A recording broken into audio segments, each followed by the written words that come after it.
Hello everyone.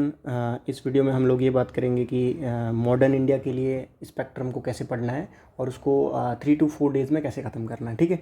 और सबसे important I think जो मार्केट में अवेलेबल सोर्स है मॉडर्न हिस्ट्री के लिए वो स्पेक्ट्रम ही है, क्योंकि उसमें एक समरी काइंड ऑफ दिया हुआ है और वो आपके रिवीजन में भी इजी होगा। ठीक है, तो चलो स्टार्ट करते हैं। सबसे पहले आपको पता होना चाहिए किसी भी टॉपिक को आप पढ़ रहे हो, भले ज्योग्राफी को पढ़ रहे हो, इन्वायरमेंट को पढ़ रहे हो, हिस्ट्री को पढ़ रहे हो, या किसी भी एंशिएंट इंडिया या इकोनॉमी, यू शुड नो कि यूपीएससी क्या क्या पूछ रही है, मतलब वो लोग कहाँ से पूछ रहे हैं। ऐसे रैंडम नहीं पढ़ना है कि उठा के स्पेक्ट्रम के 500 पेज पढ़ लिए और सिलेक्शन हो जाएगा या फिर मॉडर्न इंडिया के क्वेश्चन बन जाएंगे। No, you need to know कि क्या पूछ रहे हैं। तो मैंने पिछले जो अराउंड 20 ईयर्स के क्वेश्चन हैं उनके बेसिस पे आई हैव फाउंड कि कौन कौन से इंपॉर्टेंट टॉपिक्स है, कौन कौन सी इंपॉर्टेंट थीम है, उनको आपको अच्छे से प्रिपेयर करना है। रेस्ट अगर एक आध क्वेश्चन डिविएट करेगा तो वो सबके लिए डिविएट होगा और क्या पता वो लॉजिक से ही सॉल्व हो जाए अपना। जैसे देसर कथा करके एक क्वेश्चन पूछा था 2020 में, वो क्वेश्चन बहुत बेसिक, मतलब आपकी अगर बेसिक लॉजिक लगाते तो वो हो जाता। मतलब कुछ रैंडम क्वेश्चन होंगे, उनको आपको बिल्कुल सोचना नहीं है, ऐसे क्वेश्चन गलत होंगे और आई थिंक ऐसे क्वेश्चन को छोड़ भी देना चाहिए। मतलब जैसे वो मदन पल्ले का एक क्वेश्चन आया था 21 में, तो ऐसे क्वेश्चन अगर आपको नहीं पता हो तो आई डोंट थिंक कि आप उसमें कुछ गैस भी लगा सकते हो या फिर जा सकते हो। तो सबसे पहले हम लोग स्टार्ट करते हैं कि कौन कौन सी इंपॉर्टेंट चीज़ें हैं। ठीक है, तो सबसे पहले क्या है कि जो ब्रिटिश ईस्ट इंडिया कंपनी है और कैसे उन्होंने एक्सपांड किया अपना जो एक इकोसिस्टम था ब्रिटिश से ईस्ट इंडिया में, उनकी कहाँ कहाँ पे फैक्ट्रीज एस्टेब्लिश हुई, कौन से फोर्ट बनाए। जैसे विलियम फोर्ट का उन्होंने पूछा था, फैक्ट्रीज़ का क्वेश्चन 21 में आया है, इस बार 22 में फिर से आया है कि जो ईस्ट इंडिया कंपनी की फैक्ट्रीज़ वगैरह है। तो चारों डच कंपनीज़ है, ईस्ट इंडिया कंपनीज़ है, उन सबका एक बारी बेसिक आइडिया हो आपको कि उनकी फैक्ट्रीज़ वगैरह कहाँ पे सेटअप हुई है। जैसे इस बार वो दिया था एक क्वेश्चन कि गोवा कब एक्वायर किया गया था, इससे रिलेटेड कुछ था। तो आपको बेसिक अंडरस्टैंडिंग इनकी रखनी है, क्योंकि क्वेश्चन बहुत डीप में आता है। मतलब जनरली जो फैक्ट्रीज़ का आया था पिछली बार और इस बार दोनों, वो क्वेश्चन थोड़े डीप के थे, but still you need to know basics कि भाई कहाँ कहाँ पे उनका सेटअप हुआ, कौन कौन सी पॉलिसी थी, जैसे डॉक्ट्रिन ऑफ लेप्स क्या था, सब्सिडरी एलियंस क्या था। ये जो पर्टिकुलरली ये थीम्स है, इनको आपको फोकस करना है मॉडर्न इंडिया में। ठीक है, उसके बाद जो रिलीजियस रिफॉर्म्स थे उसमें आपको सब देखना है। राजा राम मोहन राय से लेके जो प्रार्थना समाज था, आर्य समाज था, उनकी क्या बेसिक डॉक्ट्राइन थी, कौन कौन किसने सेटअप किया था, फिर डिवीजन कैसे हुआ। ठीक है, तो ये पूरा पर्टिकुलर थीम आपका स्पेक्ट्रम में अच्छे से एक्सप्लेन है, तो उसको कवर करना है। फिर ऑर्गेनाइजेशन, जैसे UPSC is asking every year 1 or 2 question from organisation. जैसे पिछले साल उन्होंने विठाल विध्वंसक दिया था, आई थिंक हाँ 20 में दिया था। फिर उससे पहले ये गांधी जी के ऑर्गेनाइजेशन दिए थे, फिर गांधी जी की बुक्स भी दी थी। तो इस टाइप से जो भी ऑर्गेनाइजेशन है, जैसे AITUC दिया का दिया था, और पास्ट में और भी दिए हुए हैं, जैसे 2020 में या 19 में और क्वेश्चंस थे ऑर्गेनाइजेशन के रिलेटेड। तो ऑर्गेनाइजेशन को आपको अच्छे से प्रिपेयर करना है, जो कांग्रेस से पहले थे और जो कांग्रेस के बाद सेटअप हुए हैं। ठीक है, उसके बाद जो 4 मेजर मूवमेंट्स हैं, this is the one of the most important topic. मतलब यहाँ से एक क्वेश्चन पक्का आएगा, डेफिनेटली है कि एक क्वेश्चन हर साल यहीं से आता है। या 1905 का आएगा, या 1919 का जो मूवमेंट था उससे आएगा, या 1929 से आएगा, या 1942 वाला डू एंड डाई। ये जो 4 मूवमेंट्स हैं, इनको आपको कॉम्प्रिहेंसिवली करना है कि उनके लीडर्स क्या थे, कहाँ कहाँ उन्होंने क्या मतलब रेंज कितनी थी, लोकल लीडर्स थे वो कहाँ पे थे। जैसे उन्होंने आई थिंक C राजगोपालाचारी का पूछा था कि तमिलनाडु में किसने लीड किया था वहाँ पे। तो आपको ये सब कुछ देखना है कि लोकल लेवल पे कहाँ कहाँ इसका रेंज क्या थी, वो सब कुछ देखना है। फिर इम्पैक्ट क्या था। फिर अब जैसे वो 1942 को कभी अरुणा आसफ अली का पूछा है, कभी कभी बेसिक नेचर पूछ लेते हैं कि नॉन वायलेंट था वॉलेंट था। तो उस टाइप से आपको 4 मूवमेंट्स बहुत अच्छे से प्रिपेयर करने हैं। ठीक है, अब इसका 1905 का बहुत हर बारी क्वेश्चन दे रहे थे पहले, 19 में दिया है, 20 में दिया है, इसके बाद 21 और 22 में जैसे उन्होंने 8 अगस्त 1942 वाला क्वेश्चन पूछा था। ठीक है, तो this is the most important one. उसके बाद में जो ब्रिटिश गवर्नमेंट के एक्ट्स थे, I think this is the one of the most important area. एक क्वेश्चन पक्का आएगा आपको। एक्ट जो 1773 से लेके 1947 जितने भी इंपॉर्टेंट एक्ट है उसमें 1919, 1935 और 1909 का बहुत इंपॉर्टेंट एक्ट है, तो उसको अच्छे से गो थ्रू करना है। अगर आप बेर एक्ट पढ़ सकते हो तो वेल एंड गुड, क्योंकि उसमें आपको कंप्लीट अंडरस्टैंडिंग मिलेगी। नहीं तो आप स्पेक्ट्रम में पीछे दिया हुआ वो वहाँ पे पढ़ लो, या लक्ष्मीकांत में दिया हुआ बिगनिंग में वहाँ से कर लो, इट्स योर चॉइस। ठीक है, उसके बाद जो हाँ ये कॉन्स्टिट्यूशनल रिफॉर्म्स के लिए जो मेजर इवेंट्स हुए हैं या जो प्रपोजल्स ब्रिटिश गवर्नमेंट ने लाए, इसमें जैसे क्या है, जैसे क्रिप्स मिशन है, उसके बाद 1940 का एक रेजोल्यूशन था, कैबिनेट मिशन है। ये जो ब्रिटिश गवर्नमेंट के एफर्ट है, जैसे साइमन कमीशन आया था।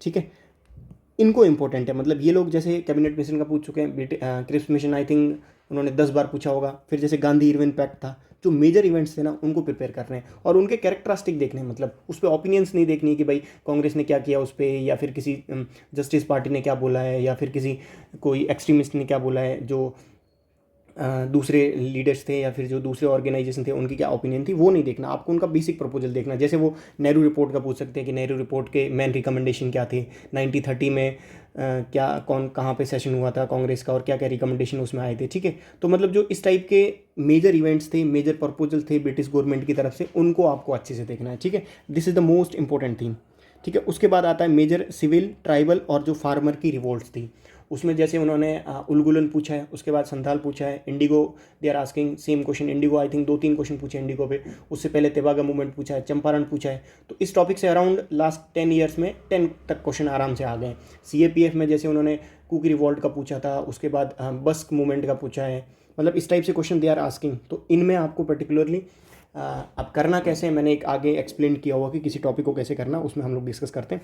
उसके बाद जो मेजर पर्सनालिटीज़ हैं, अब पर्सनालिटीज़ में आपको गांधी जी का, अंबेडकर जी का जो मेजर पर्सनालिटीज़ है, राजा राम मोहन है, स्वामी विवेकानंद है, उसके बाद जो भी प्रोमिनेंट लीडर्स थे, आई थिंक 10 to 12 आप तैयार कर दो।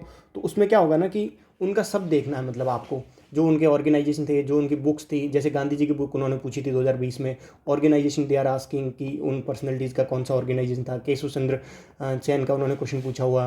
तो आर्य समाज का जैसे कौन किसने सेटअप किया था, उनके क्वेश्चन आ रहे हैं, उनके लिटरेचर के बारे में आ रहे हैं। जैसे उन्होंने वो जो गरीबाल्डी और इनकी ऑटोबायोग्राफी लिखी थी, उनका एक क्वेश्चन आया था 18 में आई थिंक। तो they are asking question from this particular aspect. जैसे विठाल विध्वंसक करके क्वेश्चन आया था। तो अगर आप इनको सबको करोगे ना, जैसे अंबेडकर साहब है, गांधी जी है, फूले हैं, इनके जितने भी ऑर्गेनाइजेशन करोगे, तो आपको क्या होगा कि अगर कोई क्वेश्चन आ गया तो बाई चांस, जैसे आपको गांधी जी का सब पता हो तो गांधी जी वाले ऑप्शन को आप हटा सकते हो, ठीक है। जैसे उन्होंने एक क्वेश्चन दिया था विठाल विध्वंसक करके, कि ये जो पर्टिकुलर एक न्यूज़पेपर था कास्ट के अगेंस्ट, अनटचेबिलिटी वगैरह इनके अगेंस्ट, वो किसने लाया था। तो अगर आपको गांधी जी का सब पता है तो गांधी जी हटा देते। उसमें 4 ऑप्शन थे, एक बाबा वांगलेकर था, एक गांधी जी था, एक अम्बेडकर था और एक फूले जी थे, ठीक है। तो फूले जी को आप हटा सकते हो कि उनके 3-4 ऑर्गेनाइजेशन या 3-4 बुक्स के बेसिस पे। अम्बेडकर के आपको सारे प्रिपेयर करके जाने थे, अम्बेडकर को हटा देते और गांधी को हटा देते। तो आपकी जो ट्रिक्स लगेगी वो नॉलेज के बेसिस पे भी लगेगी। जैसे इस बार गांडीकोटा वाला क्वेश्चन था, मैंने डिस्कस भी किया है कि तुंगभद्रा और कावेरी अगर आपको पता होता तो वो क्वेश्चन आपसे बन जाता, ठीक है। उसके बाद क्या है, सबसे पहले आप इंपॉर्टेंट चीज़ देखना कि 137 पेज से 227 पेज, सॉरी 627 पेज तक आपको करना है। ये जो 400-500 पेजेस हैं, इसमें जो भी ये थीम्स कवर हो रही है 8-9, इन थीम्स के अकॉर्डिंग आपको प्रिपेयर करना, ठीक है। इससे 137 से पहले आपको बेसिक अंडरस्टैंडिंग देख लेनी है कि कहाँ पे फैक्ट्रीज वगैरह सेटअप हुई। एक क्वेश्चन अभी दे रहे हैं, जैसे 21 और 22 में दिया है, तो प्रोबेबिलिटी है कि इस बार दे सकते हैं। बाकी ये जो 9-10 थीम्स है उसी के अकॉर्डिंग आपको मॉडर्न इंडिया को रखना है ध्यान में, ठीक है। उसके बाद एक स्टेट का और है 641 टू 645, ये स्टेट का, जैसे उन्होंने एक बटलर कमीशन के करके पूछा था 2017 में। तो दे can ask question on state, मतलब उनका क्या, कोई अगर ब्रिटिश गवर्नमेंट की साइड से कोई एफर्ट हुआ या स्टेट में किसी स्टेट का कोई सीन हो, मतलब उसके रिलेटेड आप देख लेना, हार्डली 4-5 पेजेस का, ठीक है। तो ये पर्टिकुलर पेजेस बहुत इंपॉर्टेंट है, ठीक है। उसके बाद आपको क्या करना है, जो कॉन्स्टिट्यूशनल रिफॉर्म्स थे या एक्ट थे, वो लक्ष्मीकांत में भी है, इसमें भी है, तो आप वहाँ से देख लेना, कोई इशू नहीं है, दोनों का कहीं से देख लेना, ठीक है। अब उसके बाद क्या है, सोर्सेज में एक ही सोर्स है, आई थिंक वो यही है अपना स्पेक्ट्रम। उसके बियॉन्ड अगर आपने बिगनर हो, बिल्कुल कुछ नहीं पता, तो आप एक बारी NCERT पढ़ सकते हो। Spectrum is the only source जो आपका सब कुछ कवर कर सकता है, और कुछ ऐसी चीज़ें होगी ना जो इसके बियॉन्ड होगी, आप नहीं कवर कर सकते। जैसे देसर कथा वाला था, रुक्मीबाई वाला केस था, तो उसमें जनरल लॉजिक ही लगेगा, लॉजिक के बेसिस पे सॉल्व हो जाएगा, ठीक है। अब क्या है कि टाइमिंग कैसे सेट करना है, मतलब मॉडर्न इंडिया को टाइम एक्जैक्टली कितना देना है। अब 9-10 थीम से पहले तो आपको थीम बिल्कुल माइंड में सेटअप करनी है कि यही चीज़ें मुझे पढ़नी है। कोई भी ऑर्गेनाइजेशन मिले, मेक श्योर कि उसको आप अपने नोट्स में डाल दो, ठीक है। तो पहली रीडिंग आपकी 3 दिन में हो जानी चाहिए। इन जो ये 9 थीम्स है उनको 3-3-3 करके आप इन 3 रेशियो में बांटो। एक दिन का आपका ये 3 दिन में फर्स्ट रीडिंग हो जाएगी। उसके बाद जो सेकंड रीडिंग होगी उसको रिड्यूस करके आप 2 दिन में करो, और थर्ड रीडिंग आपकी एक दिन में हो जानी चाहिए। मतलब जो लास्ट 15 डेज है उसमें आपका हर सब्जेक्ट एक बार हो जाना चाहिए, ठीक है। उसके बाद आई डोंट थिंक कि you need any other source for the modern history.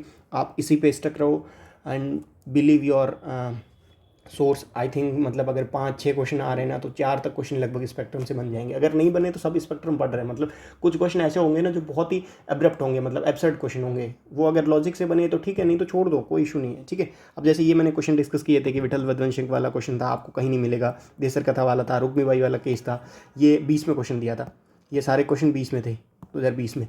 तो इस टाइप के क्वेश्चन होंगे, मतलब एक दो क्वेश्चन के लिए यू आई थिंक अगर आप एक नया पूरा सोर्स पढ़ोगे तो प्रोबेबिलिटी है कि अगर आप मान लो कि अगर कुछ नया सोर्स फॉलो करते हो और उसमें ये विटाल विध्वंसक था, तो क्या पता वो आपका गलत हो जाता उस मोमेंट में। मतलब सोचो आपकी आप एक बुक को रेफर कर रही हो जस्ट फॉर दी 1 और 2 क्वेश्चन, तो देर इज प्रोबेबिलिटी कि आपके 1 और 2 क्या पता बेसिक से क्वेश्चन मतलब गलत हो जाए। तो आप फोकस करो एक ही सोर्स को, मतलब एक सोर्स को आप 10 बार पढ़ो, 20 बार पढ़ो, स्पेक्ट्रम की एक एक लाइन आपको पता होनी चाहिए जो मैंने ये पेजेस रेफर किए उनसे, ठीक है। उसके बाद आई थिंक ये जो पर्टिकुलर मॉडर्न हिस्ट्री का जो स्पेक्ट्रम है उसमें से जितना क्वेश्चन बनने हैं वो बन जाएंगे। हम लोग आगे डिस्कस करेंगे कि इसको पढ़ना कैसे। और 5-6 क्वेश्चन आते हैं, आई थिंक आपका एक या कुछ 2 क्वेश्चन डिविएट होंगे, बाकी ऑलमोस्ट क्वेश्चन बन जाएंगे, मतलब मॉडर्न इस स्पेक्ट्रम से बन जाएंगे इस और दूसरा क्या है कि ये जो थीम है ना, जितनी भी 9-10 थीम है, उन थीम को आपको अच्छे से प्रिपेयर करना है। मतलब अगर आप चाहो तो जो भी आप नोट्स बना रहे हो शॉर्ट नोट्स थीम्स वाइज आप डाल सकते हो, सो दैट मतलब एक आपका ऑर्गेनाइजेशन भी अच्छा हो जाएगा एंड यू नो कि इस थीम से एक क्वेश्चन आने वाला है तो इसको मैं अच्छे से प्रिपेयर कर लूँ। तो लास्ट में ये होगा ना कि लास्ट टाइम जो 15-20 डेज बनेंगे तो उसमें ये होगा कि आप अगर ये जो 65+ टोटल थीम्स हैं उनको एक ऑर्गेनाइज्ड वे में पढ़ सकते हो, ठीक है। तो चलो स्टार्ट करते हैं। मतलब नॉर्मली डिस्कस करेंगे कि कैसे पढ़ना है। ये स्पेक्ट्रम है और मैंने कुछ चीज़ें डाली है कि मतलब पढ़ना कैसे है आपको। जैसे अगर आपको ये पर्टिकुलर जो थीम हमने डिस्कस करी थी कि जो सिविल है, ये अपना ट्राइबल मूवमेंट्स हैं या फिर जो फार्मर्स के मूवमेंट्स हुए, अगर उनको प्रिपेयर करना है, जैसे चंपारण प्रिपेयर करना हो आपको, ठीक है। चंपारण क्वेश्चन उन्होंने पूछा है, इंडिगो पूछा है, कल को वो लोग पाबना रिवोल्ट पूछ सकते हैं, पाइका रिबेलियन पूछ सकते हैं, मतलब कुछ भी पूछ सकते हैं। जो स्पेक्ट्रम में प्रोबेबिलिटी है कि सब पूछ सकते हैं, बट आपको प्रिपेयर कैसे करना है। सबसे पहले उसकी टाइम लाइन देखनी है कि जैसे इंडिगो है तो वो 1815 के टाइम हुआ था, जस्ट एक फैक्ट जो यूपीएससी पूछ सकती है कि किस टाइम हुआ था, ठीक है। फिर लीडरशिप देखनी है कि अगर जैसे चंपारण हुआ है तो उसमें लीडरशिप किसने प्रोवाइड करी है, तेबागा मूवमेंट हुआ तो उसमें लीडर कौन था, फिर जैसे बारदोली सत्याग्रह है तो उसमें लीडर कौन था, इन सब की लीडरशिप देखनी है एक बारी, ठीक है। फिर ये थे कि कोर डिमांड क्या थी, जैसे तेबागा मूवमेंट में कोर डिमांड क्या थी, उनकी क्या डिमांड थी, किस बेसिस पे वो लोग मतलब इतना सब कुछ कर रहे थे। उलगुलन है जैसे ग्रेट टूमुल्ट करके, वो उन्होंने क्वेश्चन पूछा था, तो यू नीड टू नो कि उसका रीज़न क्या था, मतलब क्यों मूवमेंट हुआ था, ठीक है। इंडिगो का क्या रीज़न था, मतलब क्यों लोगों ने प्रोटेस्ट किया था, this you have to understood, ठीक है। फिर ब्रिटिश गवर्नमेंट का एफर्ट क्या था, जैसे उन्होंने संथाल रेबिलियन क्वेश्चन पूछा था 18 में, तो उन्होंने एक ऑप्शन दिया था कि भाई उसके बाद ब्रिटिश गवर्नमेंट ने एक एक्ट लाया था जिसमें अगर तुम नॉन ट्राइबल को अगर लैंड ट्रांसफर कर रहे हो तो वो इलीगल है। मतलब इस टाइप से आपको ये भी एक एस्पेक्ट कवर करना है कि जो ब्रिटिश गवर्नमेंट के एक्ट थे उसके बाद ब्रिटिश गवर्नमेंट ने किया क्या, मतलब जैसे इंडिगो रिवोल्ट हुई तो ब्रिटिश गवर्नमेंट ने क्या किया, उसमें क्या इंटरवेंशन लाया, कोई कमीशन बैठाया नहीं बैठाया, that you need to understood. फिर है कि उसके इंप्लीकेशन क्या क्या थे, जैसे उन्होंने जो चंपारण वाला क्वेश्चन पूछा था वो यहीं से पूछा था कि इंप्लीकेशन क्या थे। इंडिगो पूछा था तो इंडिगो पूछा था कि लीडरशिप वगैरह, जैसे इंडिगो के टाइम में नॉवेल लिखा था तो वो नॉवेल का क्वेश्चन पूछ लिया था, या जैसे तेबागा मूवमेंट में कोर डिमांड पे क्वेश्चन पूछा था कि उनकी डिमांड क्या थी, ठीक है। तो they are asking question from these particular 5-6 theme से। मतलब ये जो एक क्या होता है कि एक जैसे टॉपिक है, ये थीम है, आपको थीम को सब डिवाइड करना है कि ये चीज़ें मेरे को प्रिपेयर करनी है, टाइम लाइन देखनी है, लीडरशिप देखनी है, को डिमांड देखनी है, ब्रिटिश गवर्नमेंट के एफर्ट देखने, इंप्लीकेशन देखने। अब उन्होंने चंपारण का इंप्लीकेशन पूछा था कि चंपारण का इंप्लीकेशन क्या हुआ था, तो उसमें एक ऑप्शन था कि भाई जो फार्मर्स थे वो मेन स्ट्रीम में आ गए थे, जो फ्रीडम स्ट्रगल था उसमें आ गए थे। ऑब्वियसली 1917 के बाद ही तो फार्मर आए थे मेन स्ट्रीम में, मतलब मोस्ट ऑफ दी। तो उन्होंने मोर ऑफ इस पर्टिकुलर क्वेश्चन को इस एस्पेक्ट से पूछा था कि उसके इंप्लीकेशन क्या है। फिर कभी कभी वो लोग गवर्नमेंट एफर्ट पूछ सकते हैं, कोर डिमांड्स वगैरह है, लीडरशिप वगैरह है, टाइम लाइन वगैरह। तो this is how you need to cover a topic. अगर आप जैसे आप उलगुलन पढ़ रहे हो तो आपको ये पता होना चाहिए कि उलगुलन का टाइम कौन सा था, जैसे ग्रेट टूमल्ट वाला क्वेश्चन आया था, ठीक है। उलगुलन किससे रिलेटेड है, ये दूसरे नाम भी जो है उनको भी एक बार देख लेना, ठीक है। लीडरशिप किसने प्रोवाइड करी थी, बिरसा मुंडा, और ये देख लेना। कोर डिमांड क्या थी, क्यों मूवमेंट हुआ था, ब्रिटिश गवर्नमेंट का कोई एफर्ट है, जैसे संताल के बाद उन्होंने संताली को करके एक लैंड बनाई थी, ठीक है। तो वो ये इस टाइप से आपको देखना है, ठीक है। फिर इंप्लीकेशन क्या हुआ था, अगर कुछ हुआ है तो आपको यू नीड टू नो। तो this is how you need to cover a topic, ठीक है। अब जो हमने डिस्कस कर लिया है कि किस टाइप से आपको पढ़ना है, मैंने ये पीडीएफ में टेलीग्राम चैनल पे भी डाल दूंगा और टेलीग्राम का लिंक इस वीडियो में डिस्क्रिप्शन में डाल दूंगा। आप इस पीडीएफ को एक बार ही देख लेना। इसमें मैंने हाईलाइट कर रखा है कि क्या क्या चीज़ें इंपॉर्टेंट है। जैसे ये चैप्टर 3 है, इसमें क्या करना है कि इसमें ये दिया हुआ कि ब्रिटिश ईस्ट इंडिया कंपनी कैसे आई, बंगाल में उन्होंने क्या किया, फिर उन्होंने फैक्ट्रीज कहाँ पे एस्टेब्लिश करी, फोर्ट्स कहाँ पे किए। तो इसका मेक डायरेक्ट नोट्स, मतलब आपको दोबारा तिबारा इसमें कुछ कंसेप्चुअल ऐसा है नहीं, आप एक बार ही पढ़ो उसी टाइम नोट्स बना दो, इसको ख़त्म करो। ठीक है, ये मैंने हर पर्टिकुलर टॉपिक का बना रखा है कि क्या क्या है। ये पूरा ब्रिटिश गवर्नमेंट का जो एक्सपेंशन था उसमें दे रखा है। ये इतना ये क्वेश्चन पूछ नहीं रहे हैं, मतलब स्टेट वाइज, जैसे मराठा वगैरह है, जो भी है ये स्टेट्स थे, बंगाल इंपॉर्टेंट है उनके लिए, तो ये मैंने सेपरेटली बना रखा है जिस पे हाईलाइट कर रखा है आप। ये जैसे ये है, ये बहुत इंपॉर्टेंट है, मतलब यहाँ से क्वेश्चन पूछ चुके हैं वो लोग। ये जो सबसाइडरी एलियंस है, डॉक्ट्रिन ऑफ लेप्स है, रिंग फेंस पॉलिसी है, तो दिस इज़ वेरी इंपॉर्टेंट। ये मैं हाईलाइट करके PDF दे दूंगा ग्रुप में, तो आप एक बार ही देख लेना। फिर ये जैसे जो भी रीजन्स हैं उनके, इनके आई थिंक ऑल्टरनेटिव ईयर्स पे क्वेश्चन आ रहे हैं कि जो ट्राइबल रिवॉल्ट्स थी, सिविल अपराइजिंग थी, उनके क्या रीजन्स थे। ये बहुत इंपॉर्टेंट है, मैंने आगे डाल रखा है कि कौन कौन सी चीज़ें कौन सी इंपॉर्टेंट है, कौन कौन सी नहीं है। ये एक लास्ट में टेबल फॉर्मेट में दिया हुआ है, ये आप एक बार ही देख लेना, इनका सबका डाल रखा मैंने। ये मोर ऑफ मेंस के पर्सपेक्टिव से, बट आप फैक्चुअल में ये देख लेना कि लोकल लीडर्स कौन थे, झांसी में कौन था, या फिर दिल्ली से किसने लीडरशिप प्रोवाइड करी थी, या फिर इसके इम्प्लीकेशन क्या थे, प्लस ये है कि फेलियर के क्या रीजन थे। बेसिक देख लेना, क्योंकि बेसिक क्या पता वो पूछ सकते हैं। बाकी ये मेंस का टॉपिक मेंस में 2 बार पूछ चुके हैं। ठीक है, उसके बाद रिफॉर्म मूवमेंट, ये तो मेंस का है कि क्यों लाए थे मोर ऑफ, तो इसको आप एक बार ही पढ़ के छोड़ सकते हो, बट इसको आपको अच्छे से पढ़ना पड़ेगा।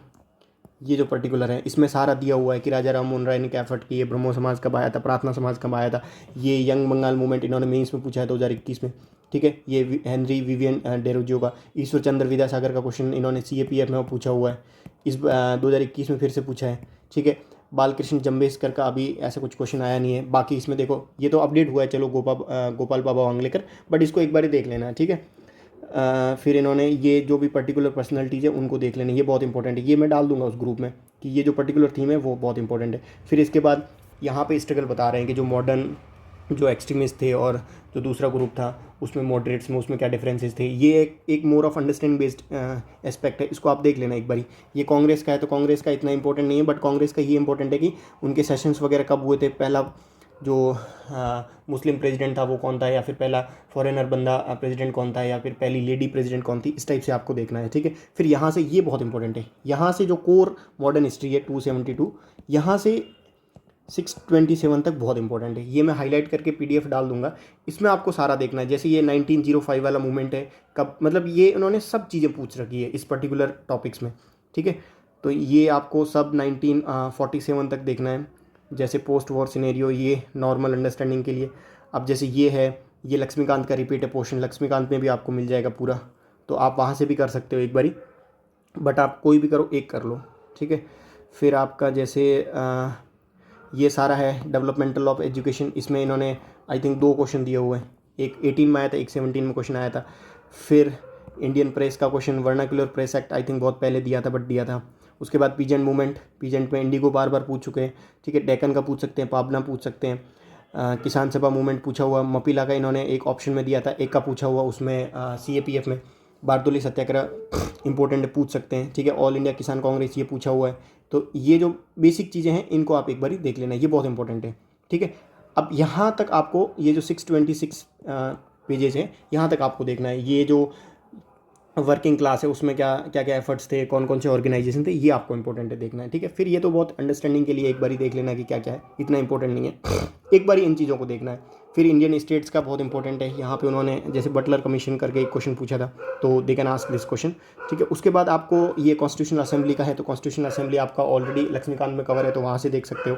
ठीक है, उसके बाद आई डोंट थिंक कि ये सारा कुछ इंपॉर्टेंट है, उसके बाद आप इसको स्किप कर सकते हो। जो सबसे इंपॉर्टेंट है वो है अपेंडिक्स। अब इसमें क्या है, ठीक है, जो भी पर्सनैलिटीज़ एसोसिएटेड थी वो बहुत इंपॉर्टेंट है, आपको देख लेना। ये चारों मूवमेंट्स UPSC के लिए बहुत इंपॉर्टेंट है, दे कैन आस्क। जैसे अरुणा आसफ अली का उन्होंने पूछा है। ठीक है, एक क्वेश्चन इस बार पूछा था आई थिंक 2021 में, जो INA के प्रिजनर्स का क्वेश्चन पूछा था, उसमें ऑप्शन दे रखा था कि जो 1905 मूवमेंट था उसके लीडर्स थे, तो इनके लीडर्स आप एक बार देख लेना। ये वाइस राय और गवर्नमेंट जो गवर्नर जनरल थे उनके बहुत इंपॉर्टेंट है कि किसके टाइम में सती हटी थी, या फिर किसके टाइम में कौन कौन से एफर्ट्स वगैरह, जैसे VPA जो वर्नाकुलर प्रेस एक्ट है वो किस टाइम में आया था। तो ये these things you need to know, क्या पता वो लोग एक फैक्ट में पूछ सकते हैं, and they are asking question. ठीक है, इंडियन नेशनल कांग्रेस एनुअल सेशन में ये है कि इंपॉर्टेंट जो सेशन है, जैसे 1905 है, 06 है, ठीक है, पहला सेशन है। उसके बाद 1909 है, उस टाइम में कौन प्रेसिडेंट था, ठीक है। उसके बाद 1916 है, 17 है, फिर 1909 है, 1925 है, 1940 है, ठीक है, 1938 वाले हैं। ये सारे जो इम्पोर्टेंट ईयर्स के हैं, 1930 है, 1931 है, इन सबको आपको अच्छे से एक बारी देख लेना है, ठीक है। उसके बाद आपको क्या करना है कि जैसे ये सोशियो रिलीजियस मूवमेंट है, एक बार रिवाइज हो जाएगा। फेमस ट्रायल्स, ये INA का क्वेश्चन है। वही कास्ट मूवमेंट्स कौन से हुए तो इसमें हो जाएगा peasants movements, newspaper and general. ये बहुत इंपॉर्टेंट है, मतलब आपको जब लास्ट में रिवाइज करना हो मेन प्री से पहले, तो इस पर्टिकुलर टॉपिक को एक बार अच्छे से देख के जाना, ठीक है। एक बार मैं आपको दिखा देता हूँ कि कहाँ कहाँ क्या क्या इंपॉर्टेंट टॉपिक है इसमें।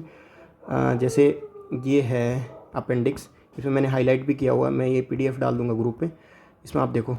जैसे ये सोशियो रिलीजियस मूवमेंट्स वाला है, ठीक है।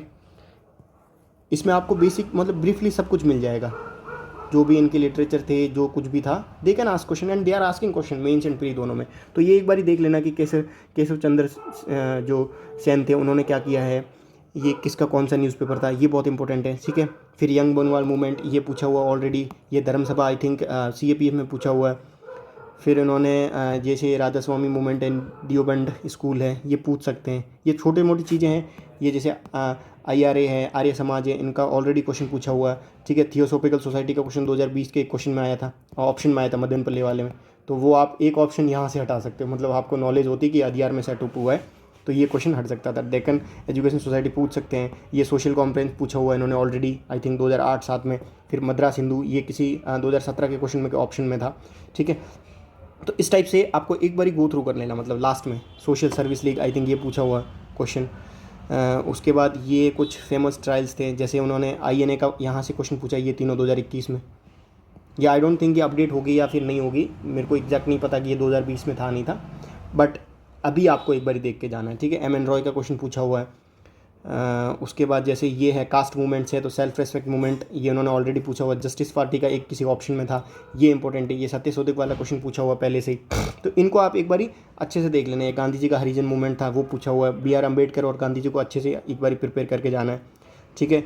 अब जैसे ये मोपला रिबेलियन है, ये इन्होंने 20 के एक क्वेश्चन में ऑप्शन में दिया था, ठीक है। Indigo revolution they are asking every year, तो ये एक बारी आपका जैसे बारदोली है, तो ये CAPF में पूछा हुआ है। ये चंपारण है, UPSC 2017 में पूछा हुआ। खेड़ा सत्याग्रह पूछ सकते हैं, गांधी जी का फेवरेट मतलब एक प्रोमिनेंट मूवमेंट था।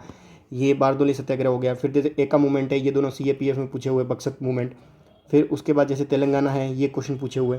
तो आपको इन सब टॉपिक को एक बारी लास्ट में रिवाइज कर लेना, ठीक है। तो एक क्या करना है आपको, एक स्पेक्ट्रम ही है जो आपको कंप्लीट अंडरस्टैंडिंग दे देगा, मतलब मॉडर्न हिस्ट्री की। उसके बियॉन्ड आपको नहीं पढ़ना है, मतलब कुछ भी कोचिंग के नोट्स वगैरह, क्योंकि ये ऑलरेडी नोट्स फॉर्मेट में, ठीक है। 4 to 5 डेज लगेंगे, 4 to 5 नहीं, हार्डली 3 डेज पहली रीडिंग में लगेंगे, फिर आपके 2 and then 1, ठीक है। उसके बाद ये है कि 1 और 2 क्वेश्चन डिविएट करेंगे, तो डिविएट होने दो यार, मतलब ऐसा कोई वो नहीं है कि आपको बिल्कुल 200 नंबर लाने, 200 लाने ही नहीं ना, आपको 90 नंबर लाने। कट ऑफ 90 की है, तो आपको अगर 5 में से 4 या 3 क्वेश्चन भी निकल रहे हैं, try to get 4 correct out of 5, ठीक है। तो ये आई थिंक अगर आप बार बार रिवाइज करोगे इसी एक सोर्स को, तो अराउंड मतलब अगर ऑप्शन क्वेश्चन डिविएट नहीं कर रहे तो लगभग हो जाएंगे, जैसे इस बार पूछे हैं और पहले पूछे थे, ठीक है। तो और मेजर फोकस आपको किस टॉपिक पे रखना है, जो 8-9 थीम हमने डिस्कस करी है बिगनिंग में, उन्हीं पे आपका मेजर फोकस होना चाहिए, ठीक है। तो इस वीडियो में इतना ही। आगे मैं जो भी सब्जेक्ट्स बचे हैं, जैसे ज्योग्राफी है, आर्ट एंड कल्चर, उनके वीडियोज़ बनाऊँगा। And thank you so much for the watching. मिलते हैं अगले वीडियो में।